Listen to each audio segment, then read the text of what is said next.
All right, welcome yogis. My name is Cassandra, and this is a brand new episode of Soul Purpose, which is something I haven't done in a while. So Soul Purpose is a series where I interview people that inspire me, and I'm very excited to be with Travis Eliot today. If you are not familiar with Travis Eliot, he is a world-renowned yoga teacher, a kirtan musician. He wrote a book, or multiple books, I believe, an author, as well as started a brand new podcast. And I reached out to Travis because he is also a yin lover, just like me, and I love to connect with other teachers who specialize in yin yoga. So welcome, Travis. Thank you so much for agreeing to this short little interview with me.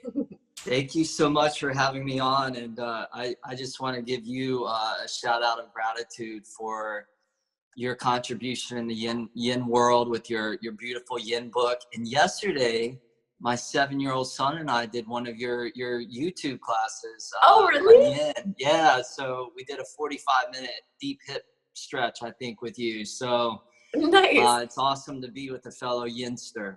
Awesome. No complaints on the class? All good? It was awesome. It's so great. It's like perfect. The music was great. The holds were great. Everything about it was great. So I can't wait to do it again. Oh, good. Thank you. That's always good to know. It always makes me a little nervous when other yin teachers either like get my book or, try the classes and stuff. But yay, that's really encouraging. I'm happy to hear that. And that's pretty cool that your son actually did it with you. Yeah, he goes to a run class on Sundays. So he was very sore. So I was like, all right, we have to do some yin yoga. And I actually did a big trail run on Sunday morning. So I was really sore. So we were both yearning for some yin yoga. And it's nice to have somebody guide you, as opposed to doing it yourself, because then you can kind of relax a little bit more. And I like you to guide me. Awesome. I like to hear that. That's so cool. I was reading your website, and I mentioned that you're a yoga teacher and you wrote a book, but honestly, it seems like you've done so much. So can you fill any gaps in that introduction? I know you're also a meditation teacher and a whole bunch of other stuff. Yeah, when I got dragged to my first yoga class in Santa Monica, California, my teacher, a guy named Govindas, he really presented yoga in a way that was a combination of power yoga and also kirtan and bhakti yoga and meditation. So my first introduction to yoga was that it was really this comprehensive thing. And it wasn't until about 2 years after I went to that first class where I realized not everybody teaches like that. Not everybody sings to you when you're in Shavasana. So for me, yoga has always been this really dimensional experience. And, it's resonated with me on all the different levels of physical, mental, emotional, spiritual, daily living. And so, I'm a student, and I'll forever be a student. So I'm always, going out and studying more, whether that's, power yoga or yin yoga or kirtan or meditation. And then, of course, the more that I learn and the more that I grow within my personal practice, and the more that I can share with others. And then the other piece of kind of what I've been into is Ayurveda. So the Ayurvedic medicine. And I went through a 2-year course where I studied all things Ayurveda. So I'm always passionate about learning and growing, as I'm sure you are and many of the listeners are. And I think that's what life is all about. Yeah, absolutely.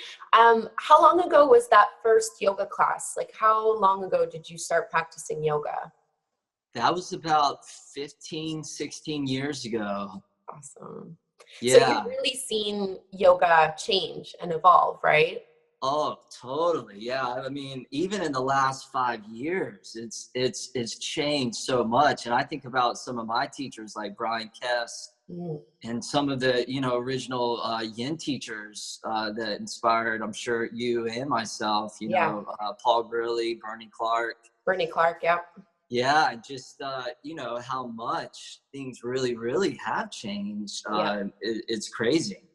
Yeah, I always, I started practicing yoga I was 18. So it was like 10 years ago, started teaching like 6 years ago or something like that. So I've seen some evolution, but I'm kind of part of that like new wave a little bit more of yoga teachers.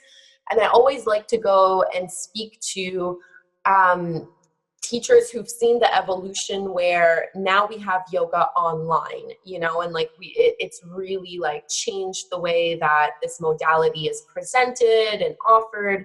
And from my vantage point, I get to see like the teachers who've chosen to embrace that new platform and these new modalities and this new way of like presenting yoga to the world, and the teachers who are like still kind of clinging to the traditional and more I don't know, like the old way of doing things and the way that they like to do things. And you seem to be one of those teachers who's been able to navigate that new wave of yoga online, and I look up to, like, I study a lot with Sienna Sherman, and she's been around for a while, and she's been a dedicated yoga student for so many years now, and she's totally embraced the online sphere, but not everyone has. So was that hard for you? Like, did you wrestle a little bit with it, or like, why did you embrace YouTube and podcasting and social media, whereas other yoga teachers don't?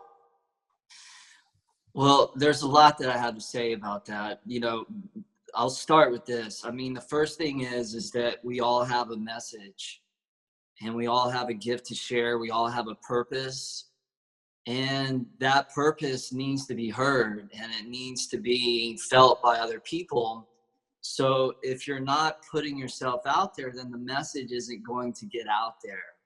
So, that the way that I perceive, marketing and social media and all that is just so that I can fulfill what in yoga we call our dharma. Yeah. If I'm not getting the message out and reaching people, then I'm not going to help people. And I believe that that's why I'm here. And I believe we're all here to contribute in some way. The other thing is before I started getting into yoga, is I was very, very passionate about filmmaking. So I love the craft of filmmaking. I love the energy of creating stories and filming it and being on set. So I've always had this passion for filmmaking since I was 9 years old. And I thought that that's what I was going to do when I got older. But what happened is I had a couple of near-death experiences, and it pulled me away from filmmaking, and it put me on this path of teaching yoga. So a few years into teaching yoga, as I started to build a following and all that, it just felt natural to start to film yoga DVDs. And I also had students when I would travel, and they'd be like, Travis, can you film a yoga DVD so that while you're traveling, I can still practice with you? Yeah. And so it started off real simple, real small, like a 1-2 person crew. And we just started like filming this stuff, and it just unfolded into this thing where the media and the filmmaking that I'd always been passionate about blended together with wanting to share the teachings of yoga and meditation to as many people as possible. And I've always had I have tremendous respect of the lineage of yoga and where it comes from. And I've studied, with, teachers like Sri Vatsa Ramaswamy, that was Krishnamacharya's #1 student for decades. But at the same time, like I grew up and when I say grew up, I mean within my teaching path, I grew up in Santa Monica, which is one of the most cutting edge yoga environments in the world. There's more yoga studios in Santa Monica per capita than there is anywhere else in the world. It's crazy. So I had one foot in the old world, but also one foot in the cutting edge world. Yeah. And for me, it's always about that middle path. And so I'm totally cool with things evolving because that's the way it's always been, but at the same time, respecting where all this stuff comes from. Yeah, I love that. I had no idea that you had a background in like videography and filmmaking and all that, but it makes so much sense because I had a look at your like ultimate yoga DVD series, and it's beautiful. Like Thank that you. set looks so nice and it's so well done. And I was like, whoa, like it's really, I mean, you can tell that there's like a passion there, you know, so it makes sense that that's kind of where you came from and where, you know, that creativity in you comes from. Something that I did not inherit. But yeah, no, I agree. And there is a delicate balance. I think that, you know, is part of our responsibility as yoga teachers who've chosen this online platform as our way of connecting with, you know, an international audience in these ways. So I love that. So you discovered yoga 15, 16 years ago. At what point did you decide to become a teacher and step into that role? And what did that look like for you at the time? Well, I never had a plan to be a yoga teacher. It never entered into my mind, you know, all right, Travis, you should go teach yoga. What happened is that about 4 or 5 months after going to my very first yoga class, I went on a yoga retreat to Kauai, and I had a near drowning experience. So I had this real close call with death, which really started to really shake my world up. And I started to become awakened that we waste so much time and energy in things that don't matter. And so I started to really commit to that spiritual path on a whole other level.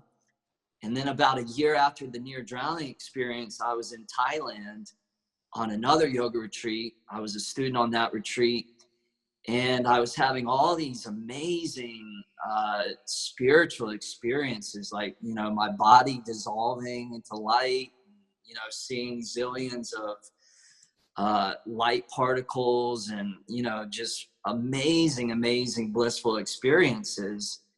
And at the end of that retreat, the organizers of the retreat, they invited me to stick around on this tropical island in Thailand and start teaching yoga.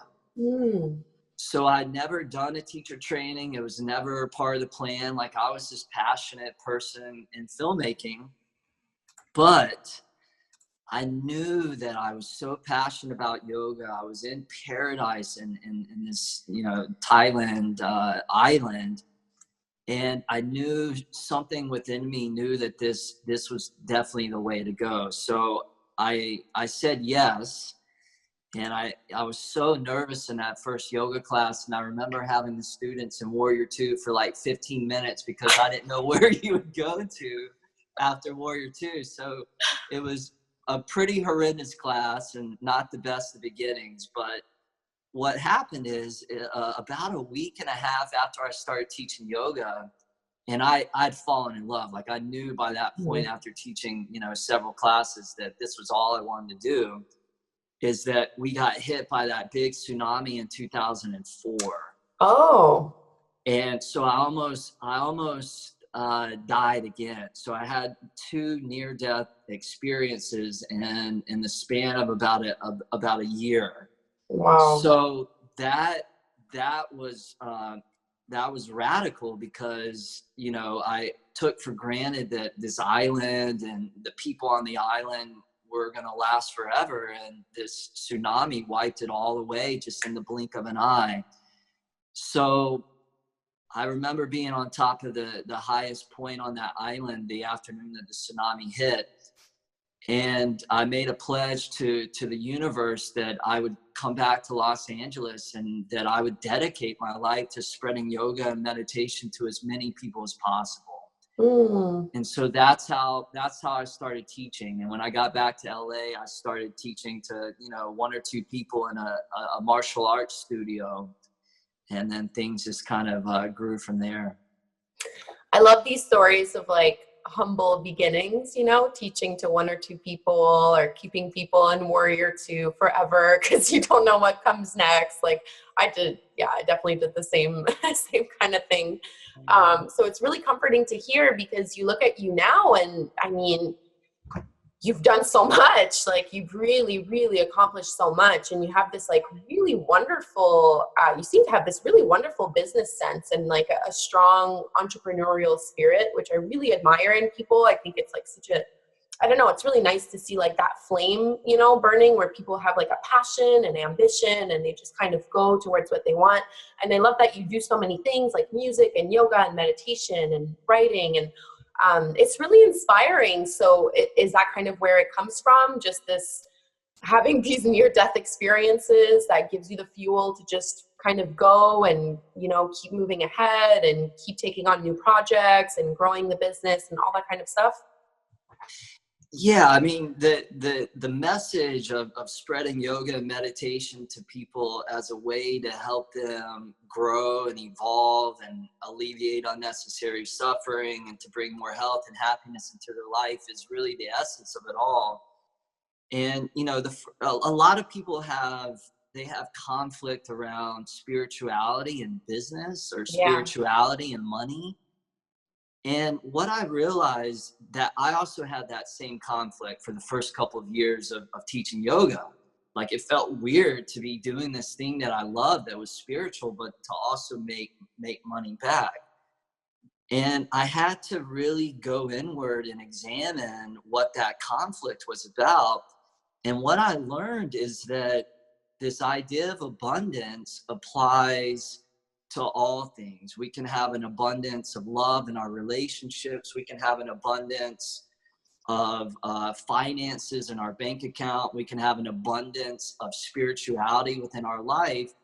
And that the abundance is something that we all deserve to have. And so I started to change my perception as to how I viewed money and business. Mm. And instead of it being something that like polluted the teaching or polluted the spirituality, I looked at it as an energy exchange, and I started to embrace it instead of resisting it or putting this negative spin on it. And Mm. then around that time, what happened is that was the turning point where my classes really started to swell in attendance. Mm. And so embracing the business and embracing the abundance mentality, it helped me to get my message out there. It helped my self-esteem to improve as a yoga teacher. And then it helped me to reach more people. And so now I think that like, you look at Bill Gates, and Bill Gates, one of the richest people on the planet, and he donated, you know, what was it, like 80-90% of Yeah. his wealth to charity. So you think about all the lives that have been greatly improved because this guy, this one person, was able to be such a successful business person. So for myself and for everybody that's listening, the more that you grow in abundance and financial abundance, then the more that you can give back to others. Yeah, absolutely. I use affirmations a lot. That's like probably, I would say, like the strongest pillar of my spiritual practice and the practice I keep up with the most. And one of my favorite ones is making money is good for me and for everyone in my life. You know, and the more money I have, the more money I can give back. Because I, just like you, like I had those blocks too. And I think that's just, it's something I think most yoga teachers or anyone working in this kind of like health and wellness or spirituality field will have to confront at some point, is like, well, what is your relationship with money? What is your relationship with success, with being a thought leader and a game changer and, you know, a person with abundance in all its forms? Like, I don't think it's possible to avoid doing that work. At some point, you're going to be confronted with it. But yeah, it's really encouraging to see how you were able to move through that resistance and move through those blocks and get to a point where you can allow yourself to receive abundance and to use that abundance to give back to the world, and to continue to contribute and produce and offer value, you know? So I know one of the latest things that you've done, so, you know, you mentioned my book, like you also have a yin yoga book, which is so amazing and came out. And so your yin yoga book, and then you also have a podcast. So tell me about your two latest adventures. Well, yeah, I mean, the yin book is called A Journey into Yin Yoga. And, you know, I'm sure similar to you, it's just, you know, me wanting to share the passion of yin yoga with people. So, the way I got into yin yoga is, I told you about the near drowning experience, the tsunami thing. I had a third thing. This all happened like in my late 20s, like all hell was breaking loose apparently at that time of my life. It's like your But Saturn returns or something. yeah, exactly. So one afternoon I was, walking across the street downtown Los Angeles, and this I was a pedestrian, and this car almost hit me, and the only thing that saved my life was jumping up into the air, and then I crashed into their windshield. Oh, wow. And usually, the paramedics say that, people usually die or they get paralyzed for the rest of their life when an accident like this happens. And for me, I had escaped the accident, except my knee was giving out. So every time I would take a step, my knee kept giving out, giving out. So I went, saw all the doctors. I saw the chiropractors, physical therapists, acupuncturists, doctors, and they were able to help it a little bit, but it was still not healed.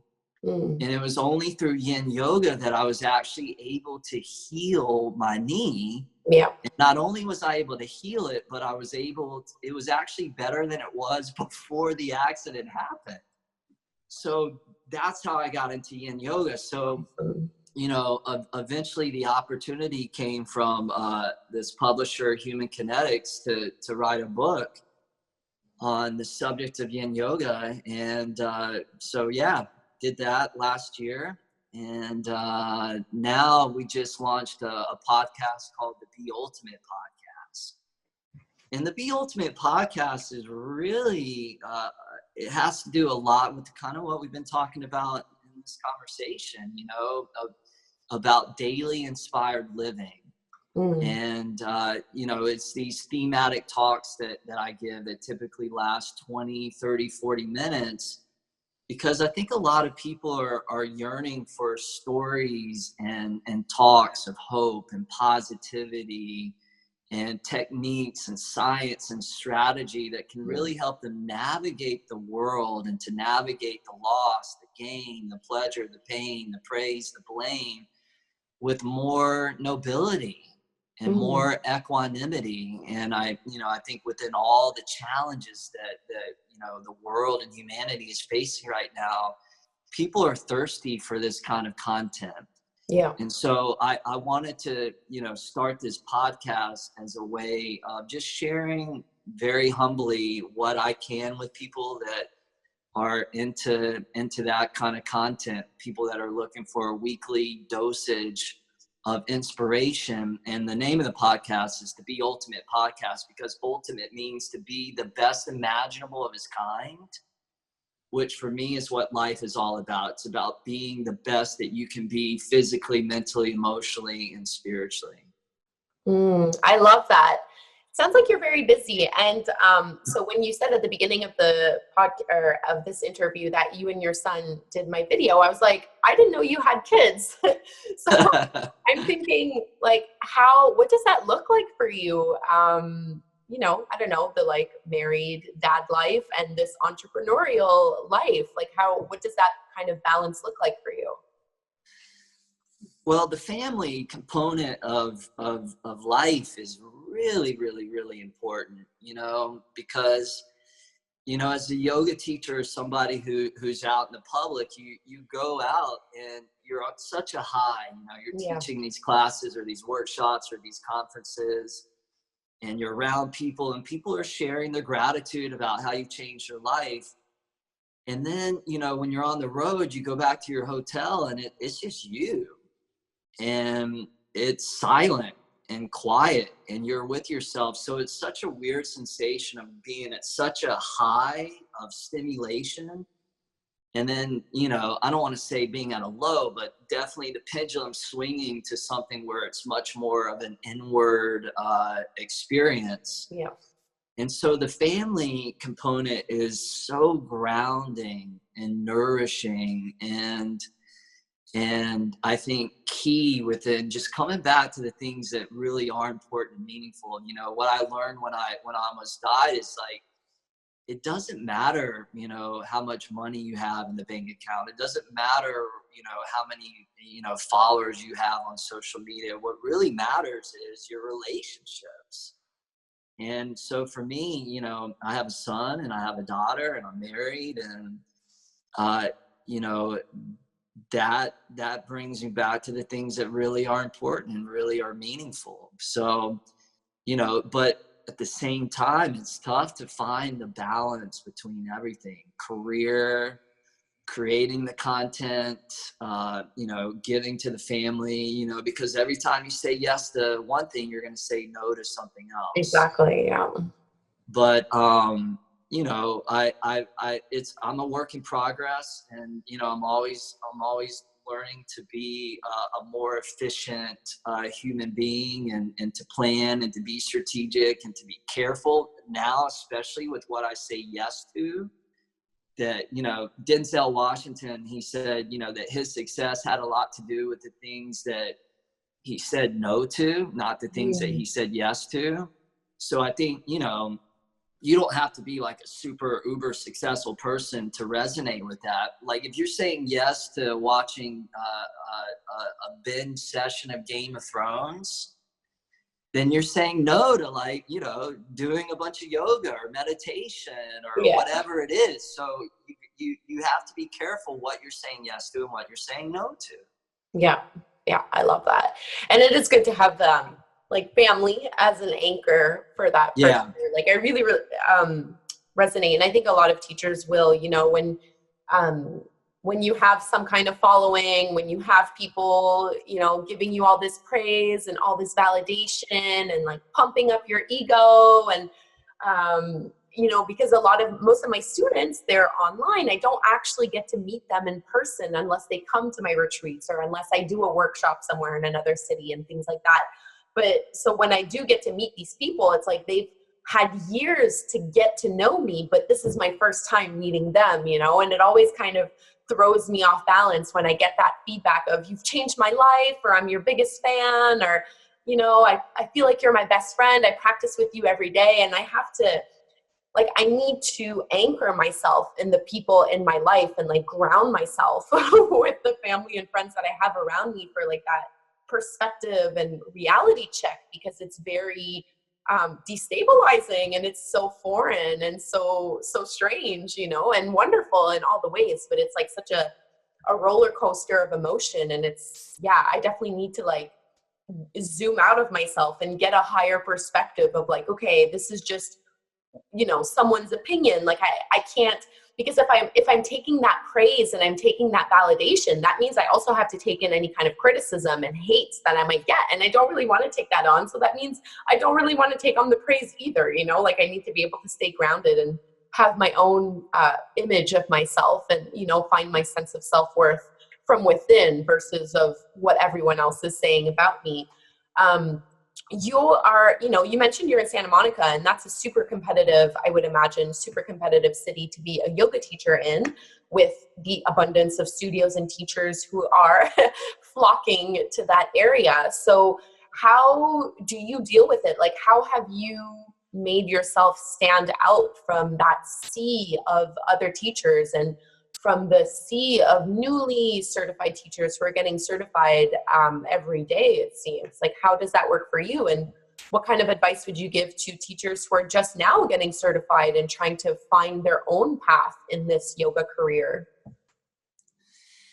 Yeah, I mean, I think for me, like, you know, I've always taught from this place of just sharing the dharma, and sharing from this place of experience, really. And so I think when you teach from, you know, when you teach from really the depth of your heart, or you do anything from the depth of your heart, that's going to resonate with other people. So I think that's the most important thing, you know, is to always come from that place, not from your ego, but to come from really your heart.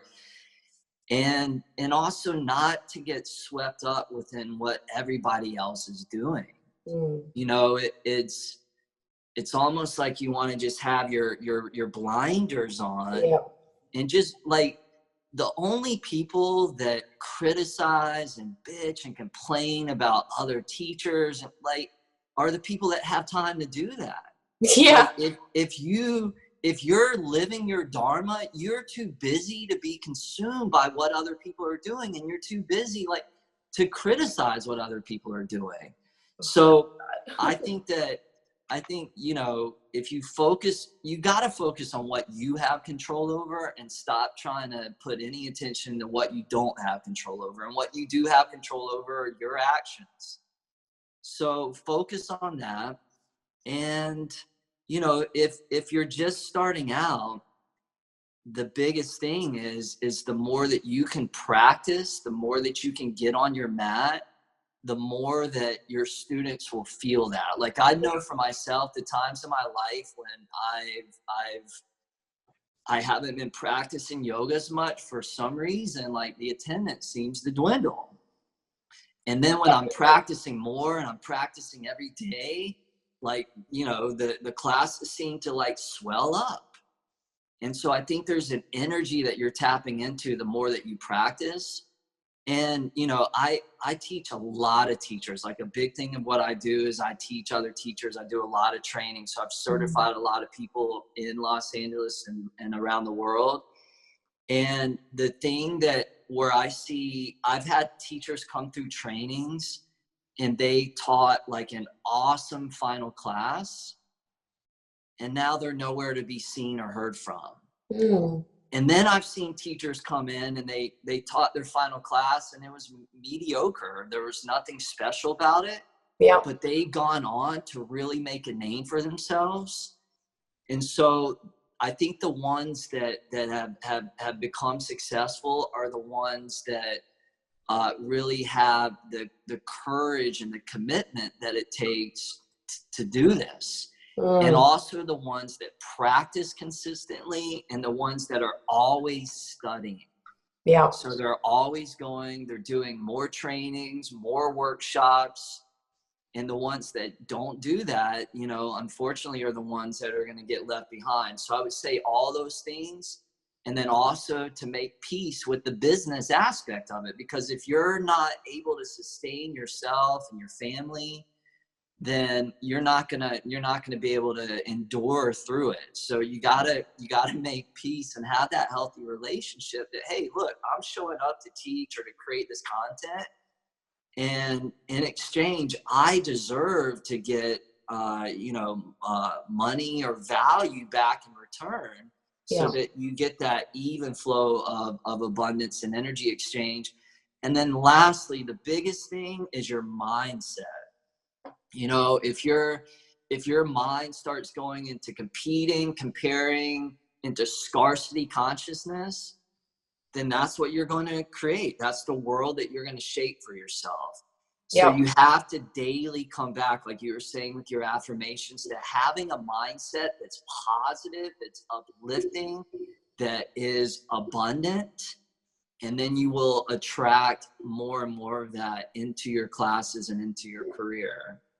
Yeah, I agree. I love it. I mean, if you think even just of like me and you, I could easily have a scarcity mindset and be like, no way am I bringing him on my YouTube. You know, he's my competition. Like, I have a yin yoga book. He has a yin yoga book. Like, no.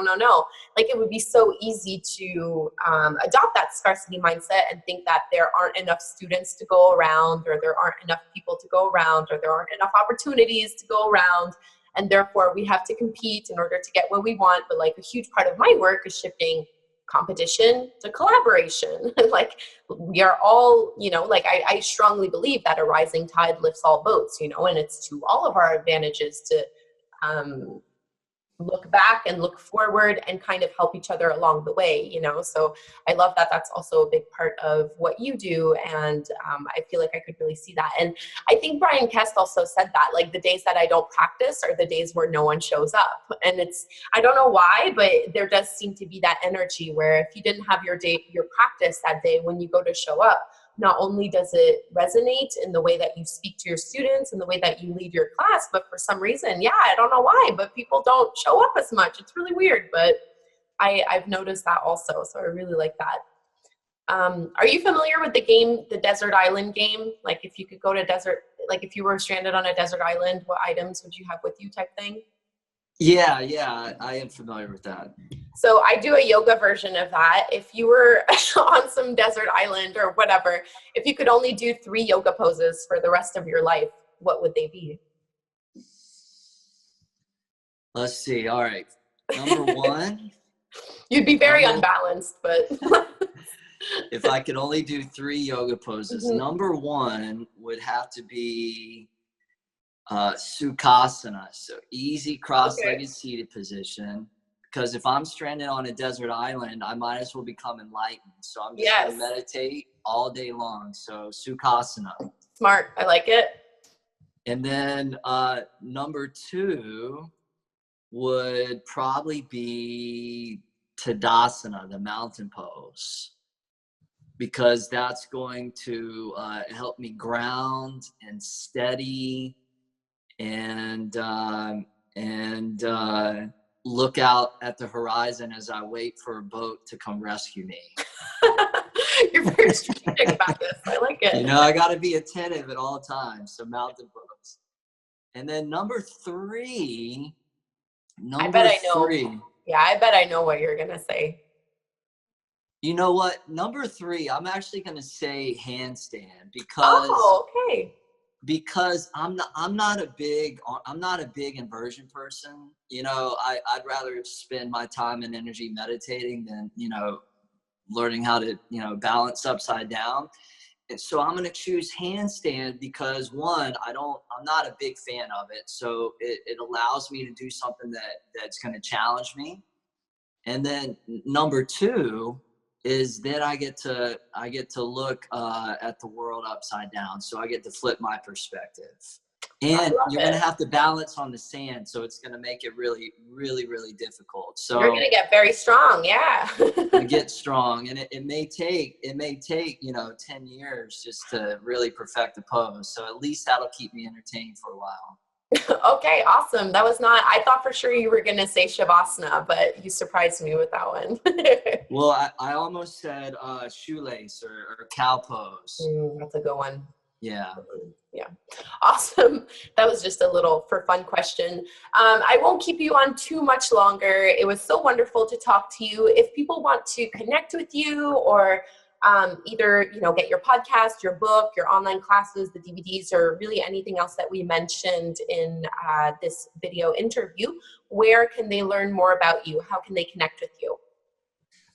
Best thing would be to go to my website, which is traviseliot.com, and Eliot's 1 L, 1 T, so ELIOT, like the poet T.S. Eliot. And really, that's the ground zero for everything that I have going on. Social media, they can find me on Instagram at the real Travis Eliot. And was yeah, Travis Eliot already taken? It was already, you know, I'm usually late to the game and everything. So by the time I got to Instagram, my name was already taken. So yeah, Yoga with Kassandra was taken too. I had to put underscores in it. I hate it. Yeah. Yeah. So go to traviseliot.com and, you know, you can find all the happenings there. Perfect. So yogis watching this, I will have all of those links down below in the description box if you would like to head on over and check out any of the resources that we've discussed today.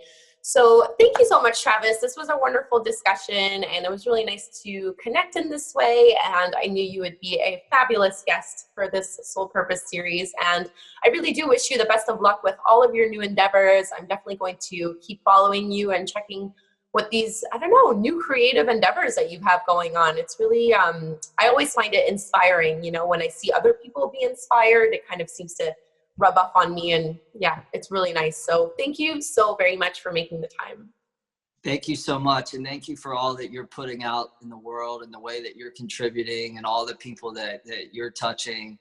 It also inspires me, and I'm just really, really honored to get to connect with you and to connect with your listeners. Yes, thank you so much. All right, I will leave you to it. Have a wonderful day, and thanks so much, yogis. Please do subscribe to my channel as well as Travis's channel, which will also be linked down below.